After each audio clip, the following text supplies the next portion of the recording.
자, 2단원 선사 삼국시대라고 나와 있는 부분이고요. 페이지는 107입니다. 보시면 선사 및 부족국가 시대의 채우기라고 나와 있는데요.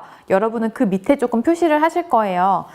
제가 시대적 구분 먼저 해드리면서 중요한 거 표시해드릴 거라서 형광펜 같은 거 하나 들으시고 제가 형광펜 표시라고 말씀드리는 부분은 그렇게 좀 표시하셔도 괜찮을 것 같아요. 자, 처음에 표시할 거는 1번 선사시대의 생활 및 신체 문화라고 나와 있는데 선사시대에다 먼저 표시를 해주시고요.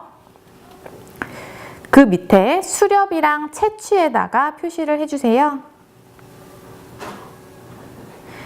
그리고 2번에 보시면 부족국가 시대에다가도 표시를 해주시고요. 괄호 2번에 부족국가 시대의 생활과 신체 문화에서 부족국가 시대에 표시를 하시고 동그라미 2번 끝에 보면 궁술과 기마술 있죠. 거기에다가도 표시를 해주시고요. 3번 제천 행사에 표시하시고 4줄 내려오시면 고구려의 동맹, 부여의 영고, 동해의 무천, 신라갑에 사만의 계절제에 표시를 해주세요. 그 밑에 성인식에다 표시를 하시면 되고요.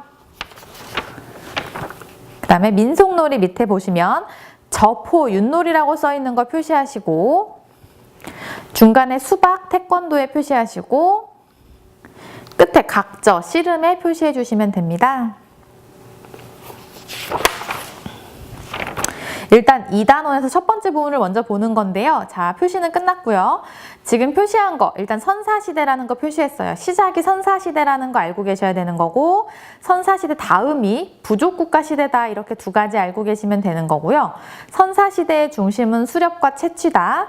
그리고 부족국가 시대에는 궁술이나 기마술이 있었고 제천행사, 성인식, 민속놀이로 이런 게 있었구나라는 부분을 보실 텐데요. 하나하나 보겠습니다. 일단 선사시대부터 보면 선사시대의 생활적인 부분과 신체 문화적인 부분을 본다. 이게 지금 체육사에서의 중심일 거예요.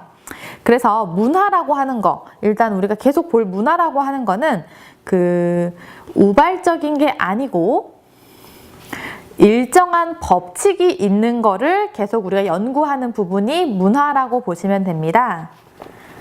그러니까 한 번 일어났다고 해서 그게 문화가 되는 게 아니라 그 시대에 여러 번 일어났던 일정하게 어느 정도 주기가 있거나 하는 부분들이 문화로서 이제 될 수 있다. 우발적인 게 아니라 일정한 법칙이 있는 걸 문화로 얘기한다라고 생각해 주시면 되고요.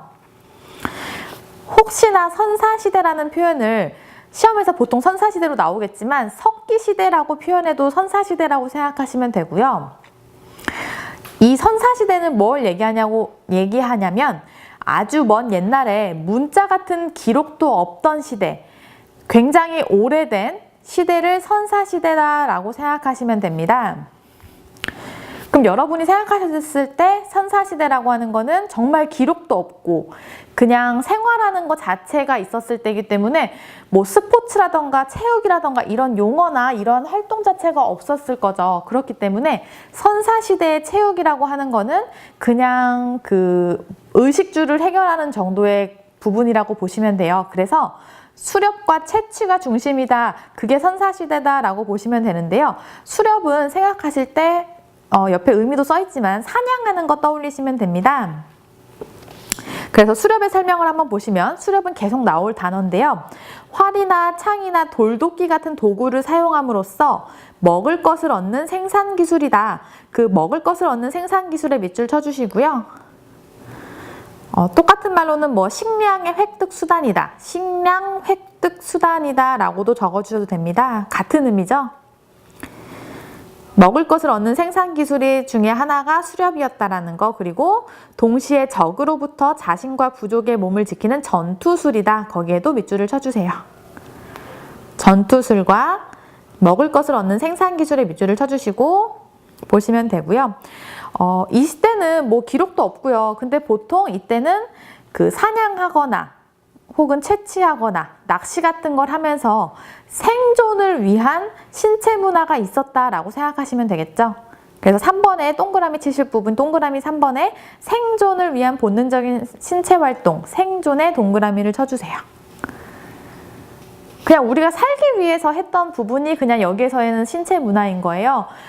사냥하거나 동물들을 사냥하거나 물고기 낚시하거나 혹은 다른 부족과의 문제가 생겼을 때 싸움이 일어났을 때 전투로 이기거나 혹은 동물과의 싸움에서 이기거나 하는 여러 가지의 전투술 혹은 먹을 걸 구하는 식량 획득의 수단이었다. 그렇기 때문에 이때는 생존을 위한 본능적인 신체 활동이다. 그 생존이라고 하는 거는 개인이나 우리 종족의 생존을 위한 부분이다 라는 거 이해되실 거예요.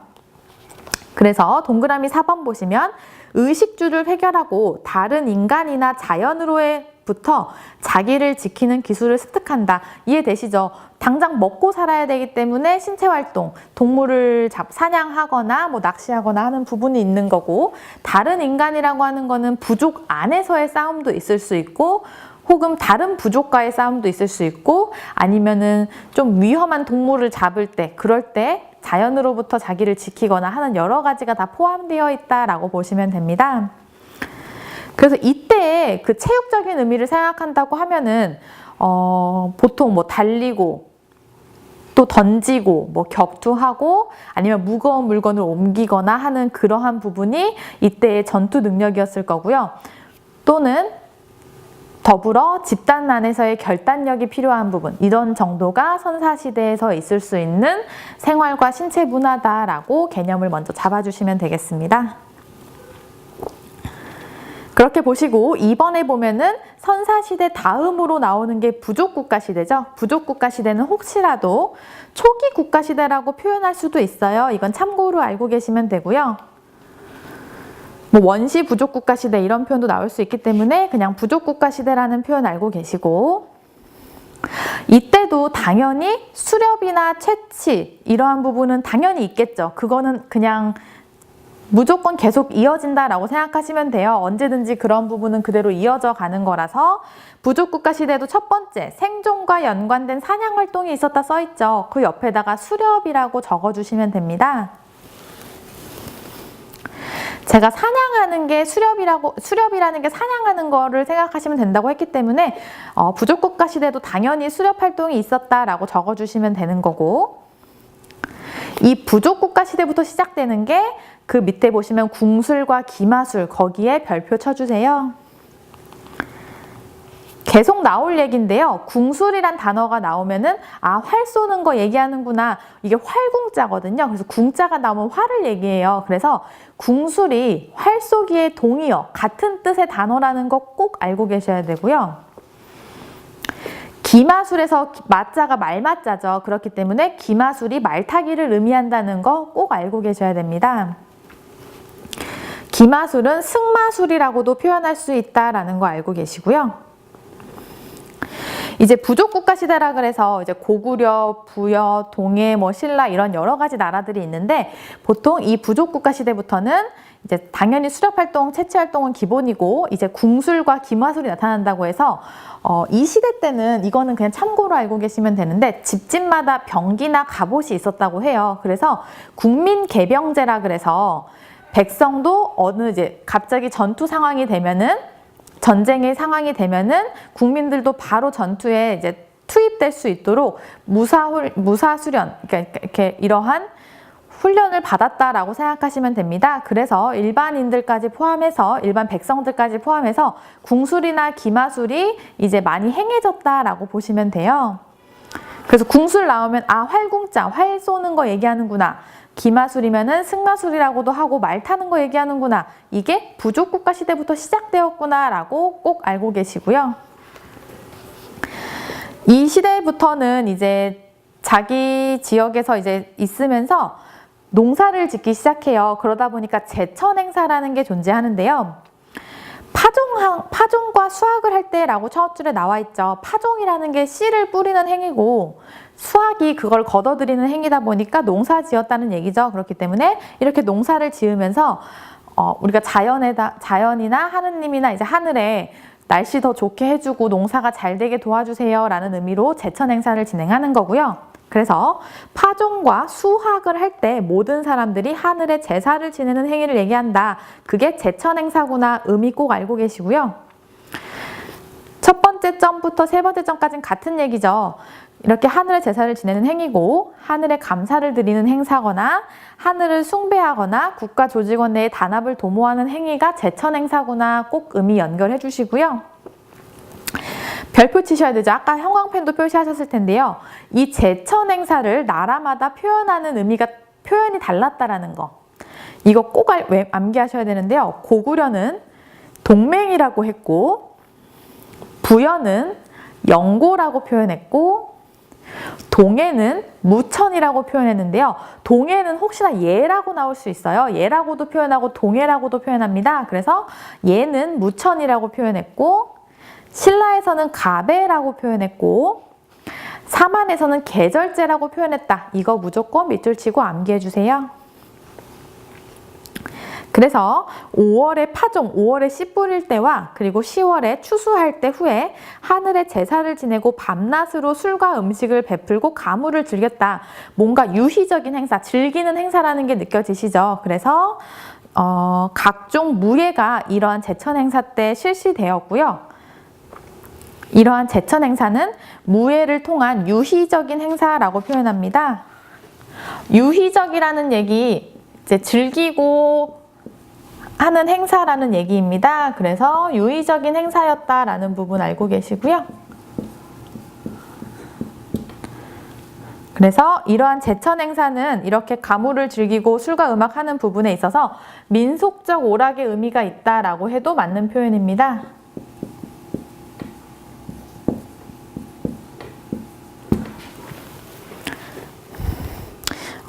여기 책에 나와 있는 표현만 잘 알고 계셔도 되지만 혹시나 표현이 조금만 달라도 헷갈리실 수 있기 때문에 적어드리는 거예요. 그래서 제천 행사는 이렇게 밤낮으로 술과 음식을 베풀고 가물을 즐김으로써 그럴 때 각종 무예가 실시되고 무예를 통한 유의적인 행사였고 민속적인 오락의 의미가 있다라고 보시면 되겠습니다. 그 다음에 4번 성인식이라 그래서 정신적, 육체적 고통을 참고 이겨야 된다. 정신적에 밑줄 치시고 육체적에는 밑줄 2개 쳐주세요. 그 옆에 고통이라는 단어에도 밑줄 쳐주시고 보시면 되겠습니다. 자, 성인식이라는 거 옛날에 그 하나의 사회 구성원으로서 정말 잘 역할을 할 수 있는지를 보는 걸로 좀 잔인한 성인식도 많이 존재했는데요. 성인식의 의미를 알고 계시면 돼요. 단지 육체적인 것만이 아니라 정신적인 것도 포함되어 있다. 근데 육체적인 걸 더 중요시했다라는 개념을 꼭 알고 계셔야 됩니다. 그래서 정신적인 것과 육체적인 고통, 힘듦을 참음으로써 그거를 참고 이겨야만 사회의 일원으로 인정했다. 문장 하나하나, 단어 하나하나 잘 보셔야 됩니다. 그래서 일원으로 인정했다. 즉 사회의 구성원으로 인정했다라고 보시면 되는 거고요. 이렇게 하는 이유는 사회에 필요로 하는 능력을 갖춘 사람을 육성하고자 하는 취지였다. 그러니까 신체관으로서 이때는 강한 신체를 원한 시기였어요. 부족국가나 선사시대나 어디나 그렇겠지만 강한 신체를 원하는 시대다 보니까 이러한 강한 신체를 위해서는 성인식 같은 게 필요했다라고 보시면 되고요. 그래서 정신적인 것보다 육체적인 경험을 더 중시했다. 체육의 원초적인 형태가 성인식이다. 거기 다 챙겨서 보시면 되겠습니다. 정신적, 육체적 고통을 참고 이겨야만 사회의 일원으로서 인정하고 주로 육체적 경험을 중시하며 체육의 원초적인 형태는 무엇이냐라고 객관식으로 나온다고 하면 여러분이 성인식을 고르실 수 있어야 되겠죠? 이때는 우리나라 자신의 국가를 지키거나 우리 가족을 지키거나 하는 부분 때문에 당연히 강한 신체, 이제 신체적인 부분이 더 중요시 됐던 부분이고 그러다 보니까 이러한 성인식도 있었다라고 생각해 주시면 될 것 같고요. 자, 이러한 부족국가 시대부터 민속놀이가 나옵니다. 여러분이 아셔야 될 거는 우린 윷놀이라고 하면 뭔지 알아요. 근데 옛날에 윷놀이를 뭐라고 불렀는지를 모르죠. 그렇기 때문에 여기에다 꼭 표시를 알고 계셔야 되는데요.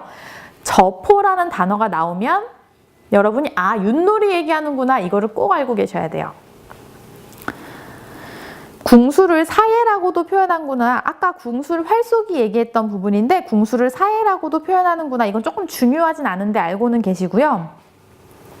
그 옆에 기마 나오면 아시겠죠? 기마는 기마술, 승마술이라고 해서 말 타는 거 얘기한다는 거 아실 수 있을 거고요. 수박이라고 나오면은 수박이 뭐지? 태권도를 얘기하는구나 꼭 알고 계셔야 돼요. 그 다음에 각저라고 나오면 씨름이구나 라고 해서 여기 나오는 민속놀이 중에서는 저포가 윷놀이라는 거, 수박이 태권도라는 거, 각저가 씨름을 얘기한다는 거를 꼭 알고 계셔야 됩니다. 주의사항 하나 말씀드리면요. 각 나라별로, 각 국가별로, 그 시대별로 민속놀이가 나올 텐데요. 이 민속놀이가 부족국가 시대에 무엇이 속해 있느냐를 구분하시는 것보다는 각각의 민속놀이의 그 동의어를 잘 알고 계셔야 돼요. 저포가 나오면 윷놀이라는 거. 왜냐면 여러분이 하나 챙기셔야 될 부분이 우린 역사를 보고 있죠. 이 역사가 쫙 정리가 돼서 무조건 여러분이 알 수 있게, 우리가 알 수 있게 과거가 되어 있던 게 아니라 과거의 여러 가지 흔적을 통해서 우리가 역사를 이렇게 만들어낸 거다 보니까 어느 책에서는 저포를 어느 시대부터 했다, 부족국가 시대부터 했다라고 할 수 있지만 또 다른 사람의 그 역사를 연구하는 사람은 좀 더 일찍 했다라거나 좀 더 늦게 했다고 해석할 수도 있겠죠. 그렇기 때문에 시대적 구분을 너무 타이트하게 하시기보다는 어느 정도 그 민속놀이의 같은 동의어들을 알고 계시는 게 더 중요하다고 생각하시면 돼요. 그래서 여기 나오는 민속놀이가 부족국가 시대에 포함되는구나 라기보다는 각각의 민속놀이의 의미, 같은 단어를 알고 계시는 게 더 중요합니다. 지금 말씀드린 것처럼 저포는 윷놀이, 수박은 태권도, 각저는 씨름이다. 꼭 알고 계셔야 되고요. 뒷장 한번 보시면 그 중에서도 저포가 중요합니다. 앞에 나왔던 저포인데 그 저포에 대한 설명입니다. 저포는 윷놀이를 얘기하는 거고요.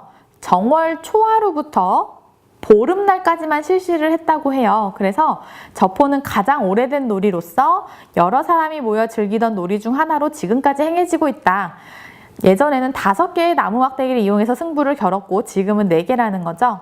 그래서 호칭은 여러분이 알고 계시듯이 도개걸륜모로 되어 있고요. 말은 돼지나 개나 양, 소, 말을 이용해서 했다고 합니다. 그래서 가장 오래된 놀이로서 여러 사람이 모여서 하는 놀이 중 지금까지 행해지고 있는 놀이는 이라고만 해도 바로 저포를 떠올리실 수 있어야 되는 부분입니다. 그래서 가장 오래된 게 저포구나 바로 연결하실 수 있게 나무 막대기 4-5개를 이용해서 한다? 아 저포 얘기하는구나 이렇게 하나하나 다 연결이 되셔야 돼서 저포는 윷놀이라는 거 가장 오래됐다는 거 꼭 알고 계셔야 됩니다. 그래서 선사시대 개념 처음에 말씀드렸죠. 선사시대 때는 수렵이나 채취, 생존을 위한 본능적인 신체 활동이었다는 거. 부족국가 시대, 그 다음 시대가 오면서 수렵 활동도 그대로 오면서 이제 궁술과 기마술이 나타난다. 활 쏘거나 말 타는 게 있었고 제천 행사가 있었는데 제천 행사는 나라별로 칭하는, 국가별로 칭하는 명칭이 달랐다는 거 알고 계셔야 되는 거고 그 다음에 성인식과 민속놀이까지 알고 계셔야 되는 거고요. 제가 지금 책을 거의 많이 읽어드렸는데 표현 하나하나 다 알고 계셔야 돼요. 하나하나 다 알고 계시면서 중요하다고 말씀드린 거 꼭 암기해 주시면 되겠습니다.